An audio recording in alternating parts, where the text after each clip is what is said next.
오늘 우리에게 주시는 하나님의 말씀은 창세기 26장 12절에서 22절까지의 말씀입니다. 이삭이 그 땅에서 농사하여 그 해에 100배나 얻었고 여호와께서 복을 주심으로 그 사람이 창대하고 왕성하여 마침내 거부가 되어 양과 소가 떼를 이루고 종이 심이 많으므로 블레셋 사람이 그를 시기하여 그 아버지 아브라함 때에 그 아버지의 종들이 판 모든 우물을 막고 흙으로 메웠더라. 아비멜렉이 이삭에게 이르되 내가 우리보다 크게 강성한즉 우리를 떠나라.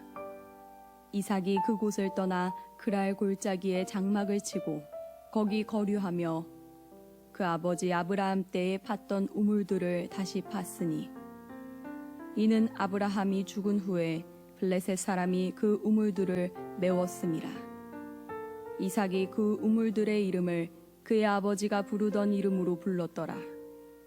이삭의 종들이 골짜기를 파서 샘 근원을 얻었더니 그랄 목자들이 이삭의 목자와 다투어 이르되 이 물은 우리의 것이라 하매 이삭이 그 다툼으로 말미암아 그 우물 이름을 에색이라 하였으며 또 다른 우물을 봤더니 그들이 또 다툼으로 그 이름을 신나라 하였으며 이삭이 거기서 옮겨 다른 우물을 봤더니 그들이 다투지 아니하였으므로 그 이름을 르호봇이라 하여 이르되 이제는 여호와께서 우리를 위하여 넓게 하셨으니 이 땅에서 우리가 번성하리로다 하였더라. 이는 우리에게 주시는 하나님의 말씀입니다. 아멘. 여러분들과 함께 마지막으로 어떤 말씀을 나눌까 하다가 제 신앙의 인생의 좌우명, 제 목회의 수칙, 이렇게 살고 이렇게 목회했으면 좋겠다라고 늘 생각하던 그 말씀을 전하기로 했습니다. 사람하고 결산하지 말고 하나님과 결산하자. 오늘은 주님과 결산하라 라는 제목으로 이삭에 관한 말씀을 함께 나누겠습니다. 오늘 말씀을 보면 이삭이 그 해에 농사하여 100배의 축복을 받았다 이렇게 얘기합니다. 100배의 축복이라고 하는 건 엄청난 축복입니다. 100만 원을 투자했는데 1억이 되고 1000만 원을 투자했는데 10억이 되고 1억 원을 투자했는데 100억이 되는 그 해에 1년 만에 말이죠. 엄청난 축복이라고 할 수 있습니다. 100배의 축복이 여러분들 가정에 임하시기를 예수님의 이름으로 축원합니다. 예, 이런 거 참 좋아하세요 다들. 아멘을 크게 하시죠. 그런데 사실은 100배의 축복에서 끝나지 않습니다. 대단히 엄청나고 대단한 그런 축복을 받게 되는데 그 뒤에 좀 유치한 말이죠.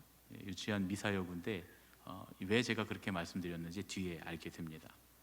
그렇다면 이삭이 그 해에 농사하여 100배의 축복을 받았다. 그 해가 언제냐 하는 거죠. 창세기 26장 1절 말씀입니다. 우리 함께 읽겠습니다.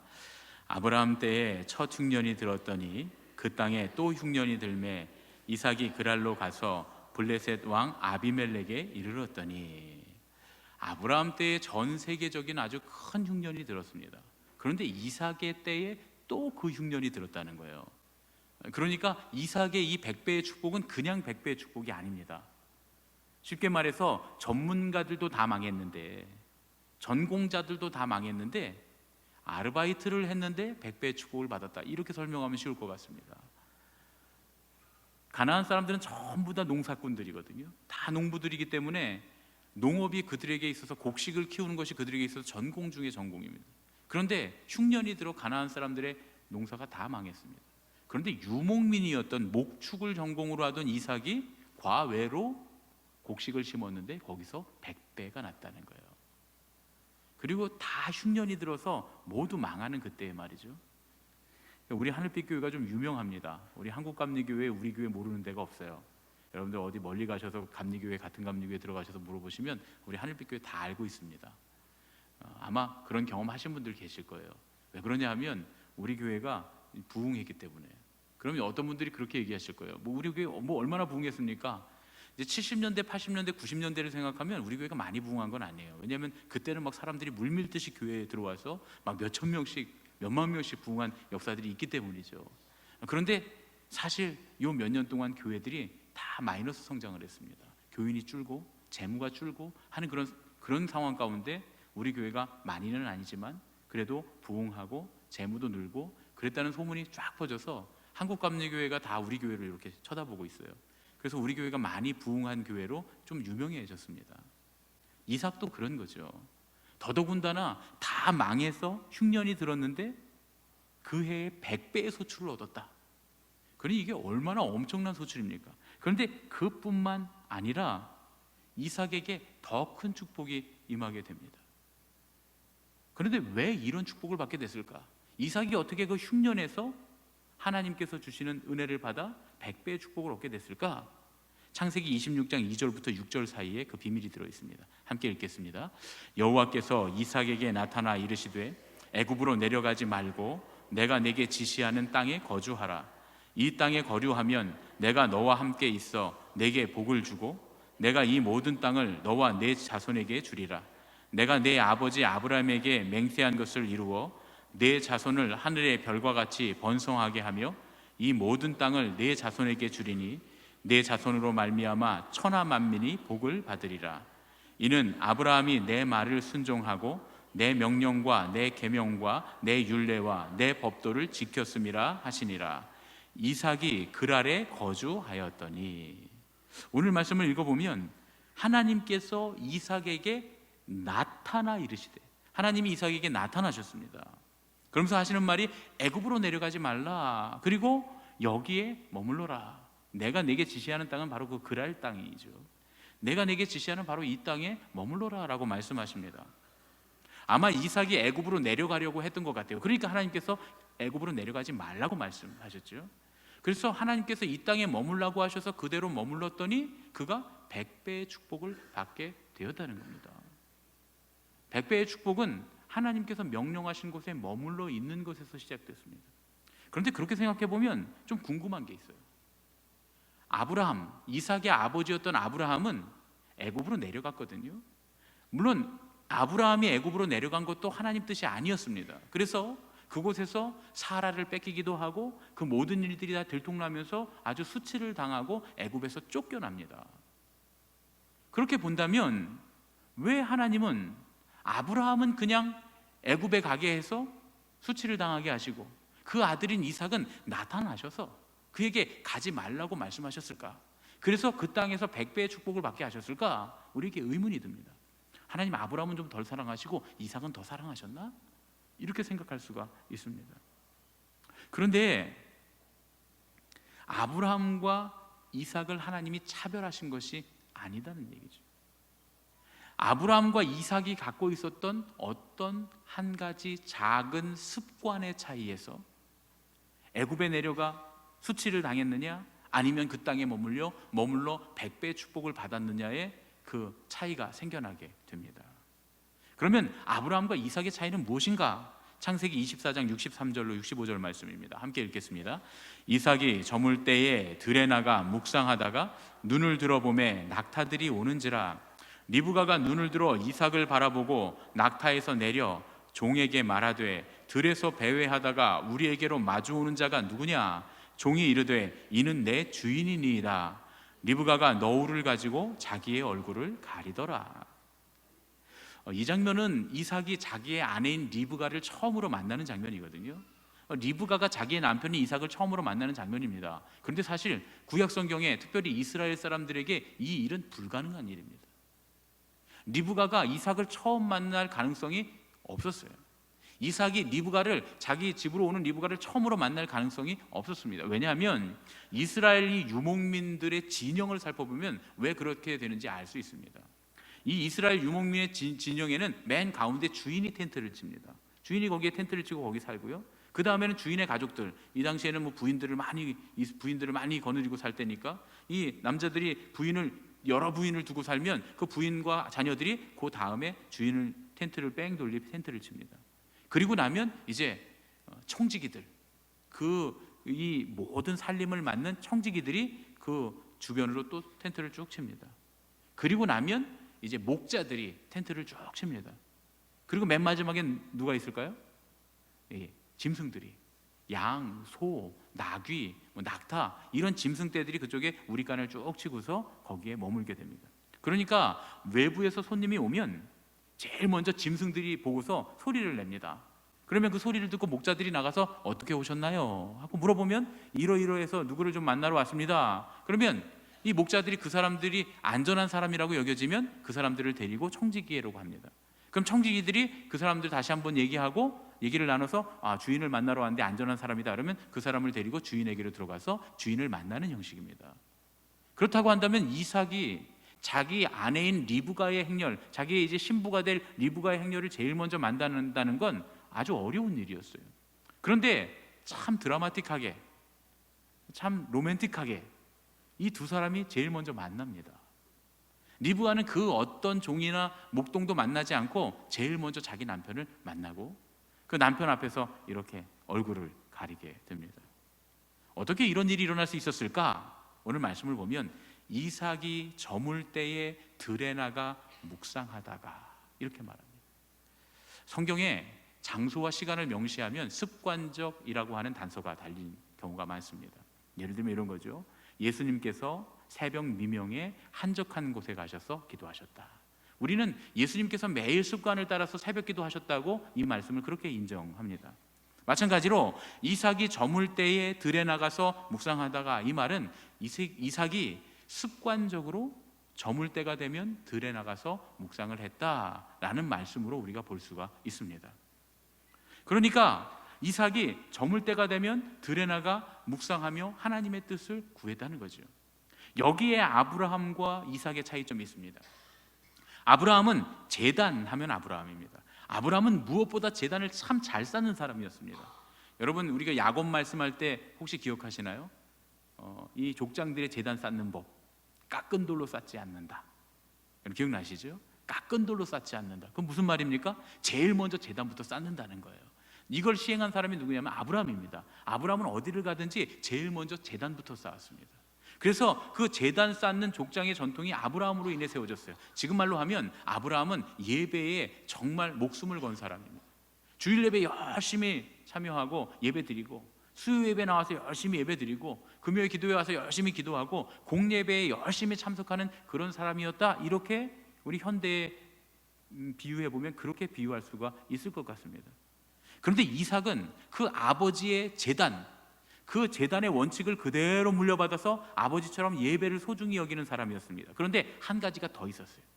이삭은 매일 습관적으로 묵상하는 그런 은혜가 있었던 사람입니다. 매일 묵상하는 습관. 해가 저물 때면, 뉘엿뉘엿 저물 때면 늘 이 무리에서 멀리 떨어져 한적한 곳에 가서 하나님을 만나고 하나님의 말씀을 묵상하고 하나님의 뜻을 구하고 하나님의 뜻에 결단하는 묵상의 습관을 가진 사람이었다, 그런 얘기죠. 아브라함은 왜 애굽으로 내려갔을까? 아브라함이 늘 예배에 나와서 예배 자리에 잘 참여하는 사람이지만, 제단을 잘 쌓는 사람이었지만, 아브라함과는 이삭은 좀 다른 점이 있었습니다. 아브라함이 애굽으로 내려갈 때는 하나님께 묻지 않았어요. 여러분, 혹시 하나님의 손가락 시리즈 설교할 때 기억하십니까? 제가 그때 이 아브라함이 애굽으로 내려갔던 사건에 대해서 말씀드리면서 그런 얘기를 했습니다. 가장 간단하면서도 가장 확실한 한 가지, 하나님께 묻는 일. 가장 간단하지만 가장 확실한 신앙의 방법, 우리가 신앙 가운데 실수하지 않고 하나님의 은혜를 누리는 방법, 아주 간단하지만 확실한 방법, 하나님께 묻는 것. 무슨 일을 하든지 어떤 일을 하든지 하나님께 묻고 시작하는 것, 하나님이 대답하시지 않으시면 시작하지 않는 것, 그것이 신앙이다, 이런 얘기를 나눴습니다. 아브라함은 하나님께 묻지 않고 가족들이 모여서 이 흉년이 들었을 때, 가뭄이 들었을 때 우리가 어떻게 하는 것이 가장 지혜로운 방법인가 함께 회의하고, 자기들끼리 서로 위험에 대해서도 전부 다 어떻게 대처할지를 다 논의하고, 그리고 최대한 사람의 지혜로, 가장 지혜로운 사람의 지혜로 나일강이 있는 애굽으로 가자 해서 애굽으로 떠났던 거예요. 그런데 하나님께 묻지 않아. 하나님의 뜻이 아니었기에 애굽에서 수치를 당하고 나옵니다. 이삭은 좀 달랐어요. 이삭은 가족들이 다 모여서 최고의 지혜를 짜냅니다. 어떻게 할까? 아무래도 이 많은 가축들을 이끌고 가서 살려면 그러면 나일강이 흐르는 애굽으로 가야 합니다. 사람의 지혜를 모았습니다. 가장 지혜로운 방법을 선택했습니다. 애굽으로 가려고 했어요. 그리고 그날 저녁에 들에 나가 묵상합니다. 하나님, 우리가 지금 우리의 모든 지혜를 모아서 애굽으로 가기로 했습니다. 애굽밖에는 방법이 없습니다. 하나님, 하나님의 뜻이라면 평탄히 가게 하시고 순탄케 하시고, 하나님의 뜻이 아니라면 다른 길을 알려 주시옵소서. 제가 거기 가보진 않았지만 이렇게 기도했을 것 같아요. 그렇죠? 예. 그렇게 기도하니까 하나님이 나타나셔서 이사가, 애굽에 내려가는 것은 내 뜻이 아니다. 내가 너에게 지시한 땅 바로 여기에 머물러 있는 것이 나의 뜻이다. 네가 여기 있으면 내가 축복해 줄게. 이렇게 말씀하십니다. 그래서 그 말씀을 그대로 믿고 인간적으로는 지혜롭지 못하고 합리적이지 못하나 그 그랄 땅에 머무릅니다. 그랬더니 하나님께서 그에게 100배의 축복을 허락해 주셨습니다. 그런데 여러분, 100배의 축복에서 끝나지 않습니다. 다 망했는데 혼자만 곡식을 100배로 얻으니까 사람들이 짐승도 와서 맡기고 사람도 와서 맡기고 양과 소가 떼를 이루고 종이 심이 많았다, 이렇게 기록합니다. 제가 예전에 어느 부흥에 가서 어떤 목사님 말씀을 들으니까 여기 양과 소가 떼를 이루고 라고 할 때 이 떼라고 하는 말이 12만 마리를 가리킨대요. 12만 마리. 그러니까 양이 12만 마리, 소가 12만 마리, 24만 마리. 여러분, 2,400마리만 있어도 새카맣습니다. 24,000마리만 있어도 새카말 거예요. 24만 마리는 정말 땅에 가득할 겁니다. 엄청난 부자가 되었다는 거죠. 그런데 양과 소만 있습니까? 나귀도 있고 낙타도 있고 다 있었을 거 아니에요. 노새도 있고 그러면 얼마나 많은 가축을 갖고 있었겠습니까? 거기다가 종이 심이 많았다, 이렇게 기록합니다. 아브라함의 종들이 전쟁에 나갈 만한 청년들이 318명이 있었다 그래요. 그런데 전쟁에 나갈 청년들이 318명이면 보통 3배수나 4배수로 우리가 성경에 나오는 인원을 계산하잖아요. 왜냐하면 여종도 있고 어린 종도 있고 나이 든 종도 있고. 그렇게 계산해 보면 1,000명이 넘는 종이 아브라함에게 있었다는 결론이 나오거든요. 그런데 그럼에도 불구하고 성경은 아브라함의 종이 많았다라는 말을 기록하지 않습니다. 그런데 성경이 분명히 이삭의 종에 있어서는 종이 심이 많았다, 이렇게 기록합니다. 수천 명 됐던 모양이에요, 종들이요. 그도 그럴 것이 수십만 마리의 짐승들을 키우려면 수만 명의 종들이 혹은 수천 명의 종들이 필요했을 것 같아요. 그러니까 엄청나게 많은 부자가 됐습니다. 그래서 성경이 뭐라고 말하냐면 이 이삭을 거부다, 이렇게 말합니다. 이 거부라고 하는 단어는 성경에 딱 한 번 나옵니다. 물론 거부라고 하는 한국말, 우리 한국어 단어는 2번이 나와요. 예레미야 애가에도 한 번 나오고 여기도 한 번 나옵니다. 제가 검색을 해보니까 2군데 나오더라고요. 그런데 예레미야 애가에 나오는 거부는 그냥 the rich, 그냥 부자예요. 그냥 부자. 그런데 여기 오늘 이삭의 말씀에 나오는 이 거부는 히브리어로 메오드 가달이라고 하는 말을 씁니다. 이 단어는 딱 한 번 나옵니다. 근데 메오드 가달이 무슨 뜻이냐면 대단히 엄청나게 대단한, 이런 뜻입니다. 좀 유치하죠. 유치한 미사여구를 사용합니다. 영어로 말하면 very great, 이렇게 표현할 수 있을 것 같아요. 잘 안 쓰는 표현이죠. 근데 성경이 이 표현을 딱 한 번 여기서 씁니다. 이건 유치하게 표현할 수밖에 없이 엄청나게 대단한 부자가 되었다, 그런 얘기죠. 이삭이 모든 사람의 지혜를 모아 가장 좋은 지혜를 얻어냈지만 하나님께 묻고 하나님이 아니라고 하시니 사람의 생각에는 미련하지만 하나님의 뜻을 따랐더니 하나님께서 모두가 망하는 흉년에 100배의 축복을 주시고 그 축복을 기점으로 해서 메오드 가달, 거부가 되는 은혜를 주셨다, 그런 말씀입니다. 여러분, 사람의 지혜를 따라가지 말고 하나님의 지혜를 따라가야 합니다. 때로는 그것이 상식적이지 않고 뭔가 이상하고 합리적이지 않아 보여도 우리는 믿음의 사람들이에요. 하나님을 따라갑니다. 그러면 하나님께서 우리에게 메오드 가달의 축복을 주실 줄로 믿습니다. 메오드 가달 다음에 나오는 축복이 르호봇의 축복입니다. 이삭의 축복은 2가지인데 하나는 메오드 가달의 축복, 또 하나는 르호봇의 축복입니다. 메오드 가달이 된 이 이삭이 사람들의 시기를 받는데요, 블레셋 사람들의 시기를 받습니다. 그 중에서도 누구에게 더 시기를 받냐면 블레셋 왕이었던 아비멜렉의 시기를 받습니다. 여러분, 한 개인이 얼마나 복을 받았으면 그 왕이 다 시기를 했을까요? 지금은 이 나라를 다스리는 대통령이 우리나라에서 최고 부자는 아닙니다. 그렇죠? 우리나라의 최고 부자는 따로 있고 대통령은 그렇게 부자는 아닐 수도 있어요. 그런데 이 당시에는 그 왕이 최고의 부자입니다. 왜냐하면 모든 것이 다 왕의 것이니까요. 그런데 그 중에서도 이 아비멜렉이라고 하는 사람은 어떤 사람이냐? 아비, 아버지, 멜렉, 왕, 왕들의 아버지라는 이름을 가진 사람이에요. 아브라함 때도 아비멜렉이 나오고 이삭 때도 아비멜렉이 나오지만 이 두 사람은 같은 사람이라고 볼 수 없습니다. 이게 이집트의 파라오라는 말처럼 이 아비멜렉이라고 하는 말은 왕의 호칭이었다라고 하는 것이 학자들의 대부분의 의견입니다. 왜냐하면 생각해 보세요. 아브라함 때부터 이삭 때까지 그 긴 시간을 이 아비멜렉이 왕으로 살기가 어려웠지 않겠습니까? 그런데 이 아비멜렉이라고 하는 사람은 어떤 사람이냐? 이 블레셋 지역에, 그 당시에 팔레스틴의 패권을 쥐고 있던 이 블레셋 지역에 3개 혹은 4개의 큰 도시가 있습니다.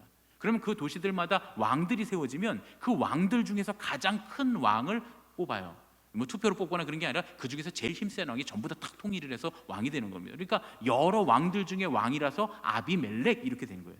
그러니까 다시 말하면 이 팔레스틴의 패권을 쥐고 있는 블레셋의 왕 중의 왕인 아비멜렉이 이삭에게 시기를 해서 그를 내쫓았다는 거예요.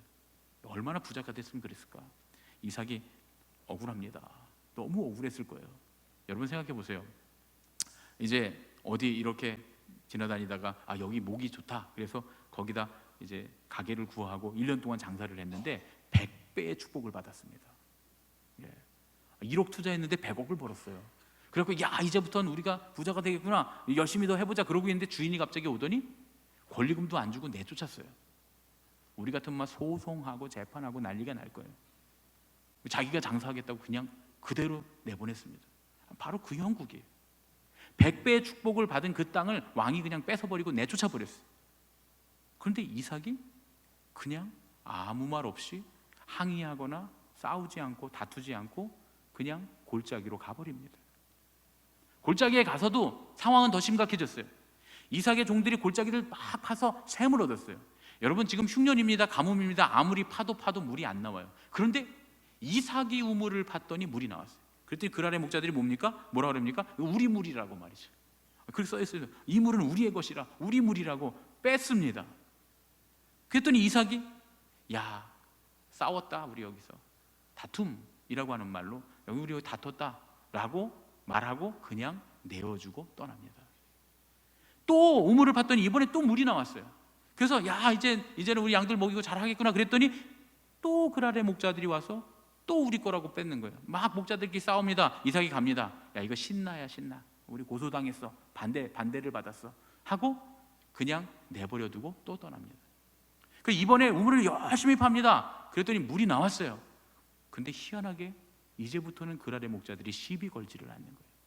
그랬더니 이삭이 뭐라고 말하냐면 르호봇이다 이렇게 말합니다.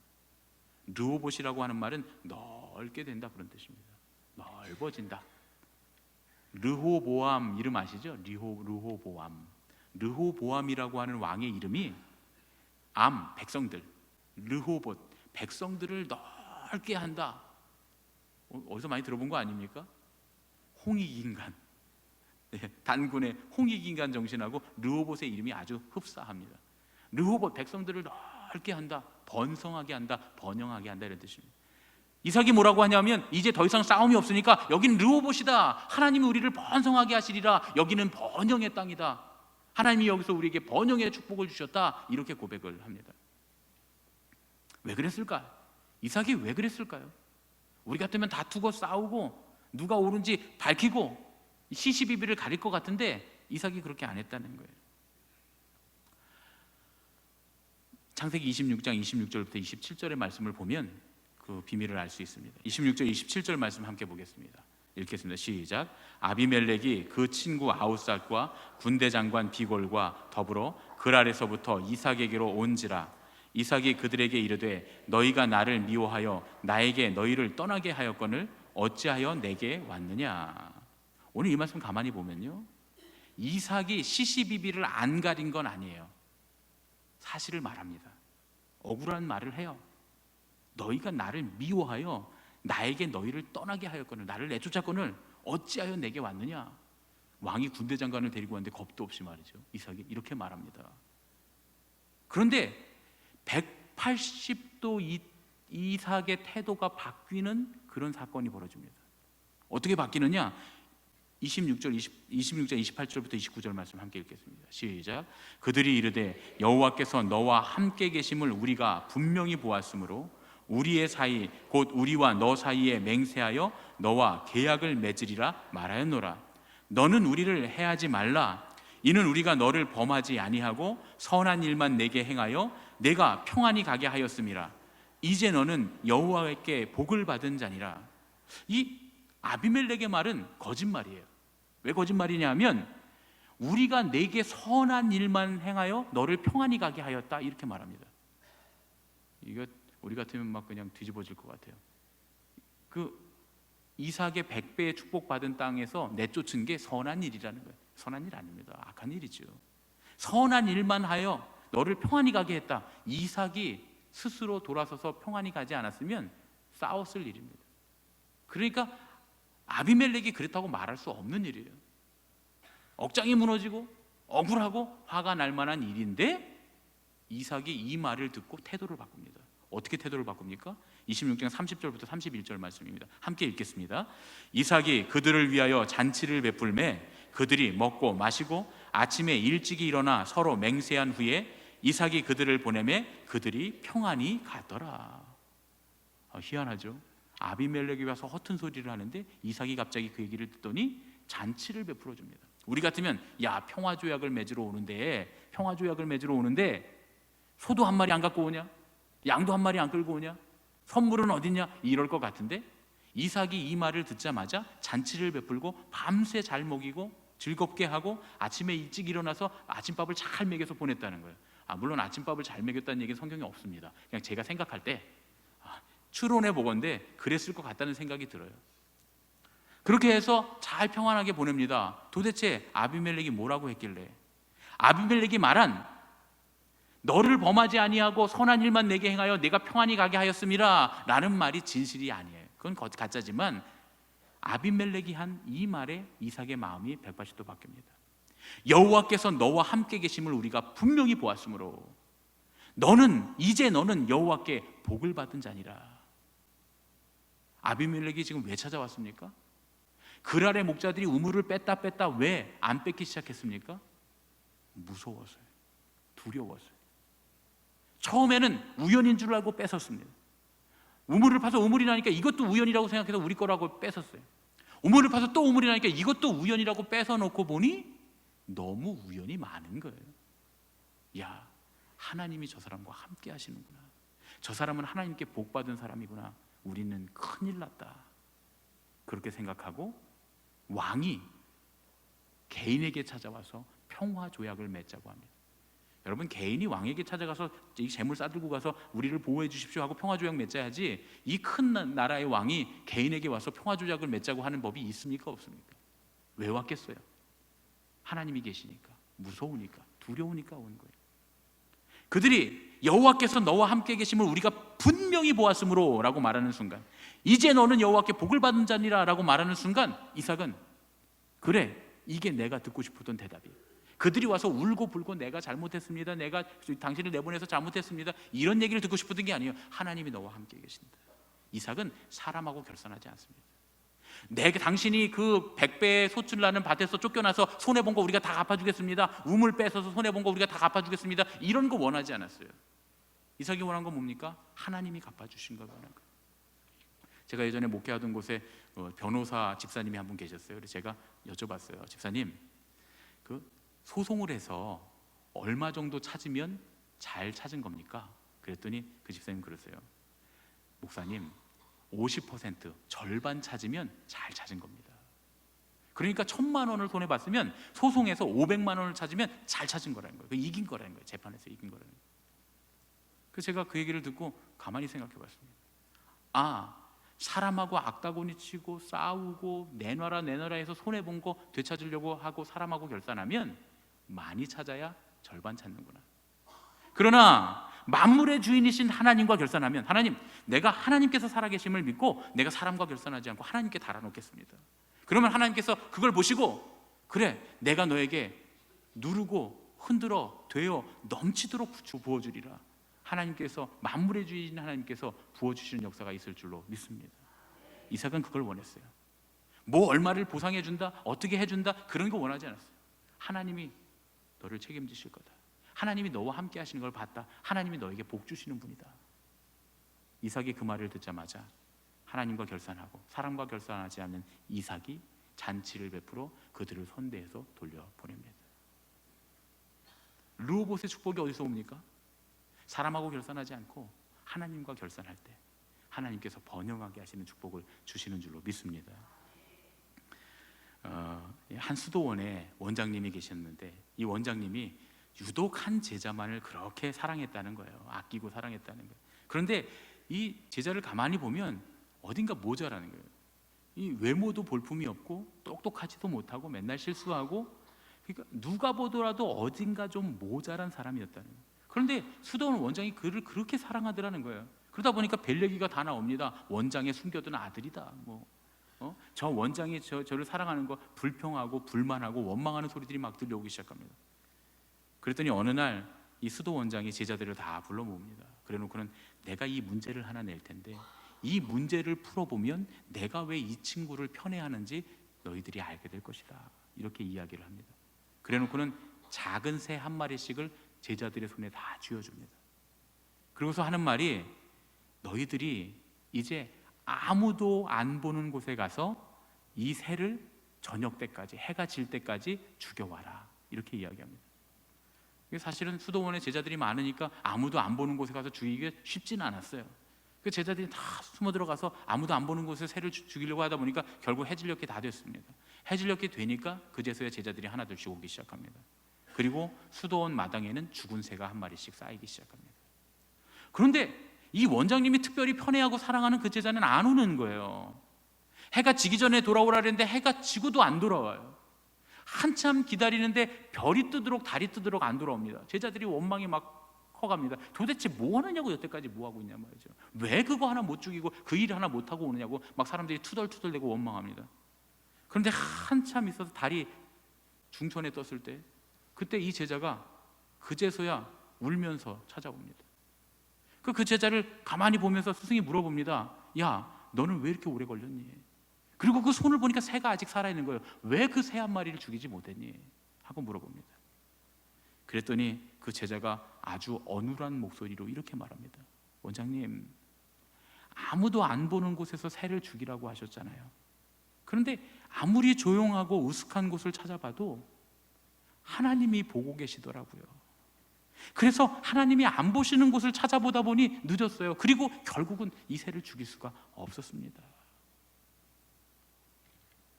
하나님은 하나님을 의식하고 사는 사람들의 편을 들어주십니다. 하나님은 하나님을 의식하고 하나님께 묻고 하나님의 뜻을 따르는 사람들에게 100배의 축복, 메오드 가달의 축복을 주시는 분이에요. 하나님은 하나님을 의식하기에 사람과 결산하지 않고 하나님과 결산하길 원합니다 하고 하나님과 결산하길 바라는 사람들에게 르호봇의 축복을 주시는 하나님이신 줄로 믿습니다.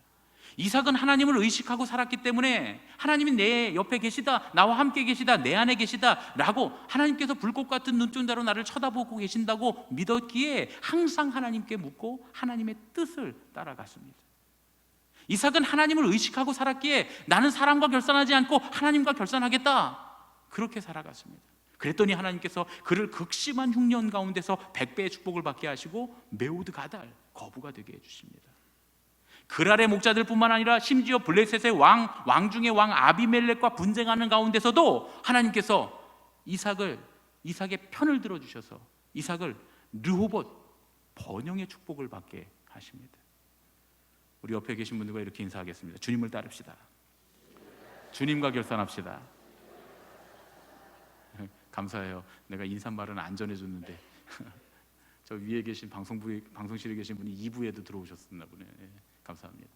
여러분, 주님을 의식하고 살아야 됩니다. 하나님 없는 것처럼 살면 안 됩니다. 하나님 여기 계세요. 하나님 내 안에 계십니다. 하나님 나와 함께 계십니다. 그럼 어떻게 해야 되겠습니까? 그러면 주님께 묻고 주님을 따라가야죠. 하나님이 여기 계시고 하나님이 우리와 함께 계십니다. 그럼 어떻게 해야 됩니까? 사람하고 결산하지 말고 하나님하고 결산해야죠. 사람의 지혜를 따르지 않고 주님의 말씀을 따름으로, 사람과 결산하지 않고 주님과 결산함으로 하나님께서 편들어 주시는 메오드 가달, 르호봇의 축복이 넘치는 그런 인생이 되시기를 예수님의 이름으로 축원합니다. 우리 이 시간에 함께 찬양하고 우리 봉헌하고 기도하겠습니다.